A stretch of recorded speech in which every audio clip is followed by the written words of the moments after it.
Hi, it's author Ellie Alexander, and this week in my Torte Test Kitchen, I am sharing a recipe for my favorite food. I write a bake shop mystery where everything happens in an artisan bake shop filled with sugar. So my favorite food might surprise you. Stay tuned and I'll share what it is.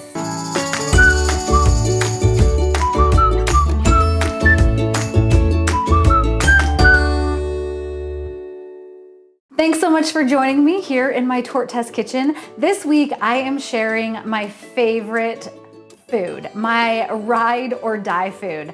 I'm so excited because book 11, Nothing But Trouble, is out in June. I just got cover flats, so I faked a book. It's not really out, but I faked the cover flats. It's so cute. When I'm getting ready to send a book out into the world, one of the things that I get to do is participate in blogs. So over the next few months, as we get ready for the release of Nothing But Trouble, I'll be sharing stories about writing and what's coming up in book 11, but also about my personal tastes with a number of bloggers, and I'll look forward to sharing those with you. One question I get asked most frequently by bloggers is some form of, what is the one food you will always find in my fridge? What is the one food that is my go-to staple? Or a recent blogger just asked, what is the one food that if you were stranded on a desert island, you could not live without? And here's my answer. It's not something sweet or sticky or gooey. It is hummus. I love hummus. I eat hummus almost every day. I could not live without hummus. And if I were stranded on a desert island, I would be completely fine to live exclusively on hummus. I'd have to be stranded on a desert island that had garbanzo beans though, so we'll figure that out. The recipe that I'm sharing today is actually from my husband. He has perfected over the years the most beautiful hummus. I love a super silky, smooth, delicious, creamy hummus, and we are gonna make it right now.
Okay, now do you understand why hummus is the one thing I would want to be stranded on a desert island with? It's so beautiful and it is so simple.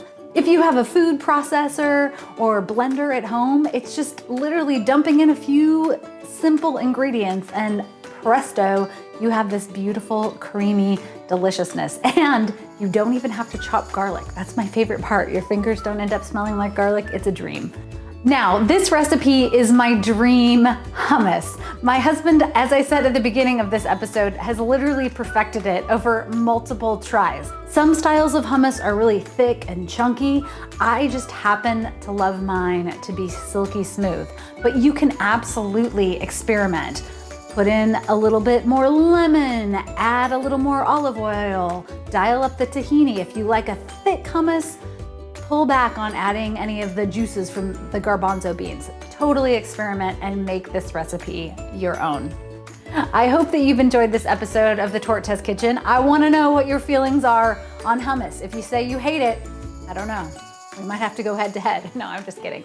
As always, be sure to subscribe to my channel and click the bell to get notified whenever I share new videos. Happy baking.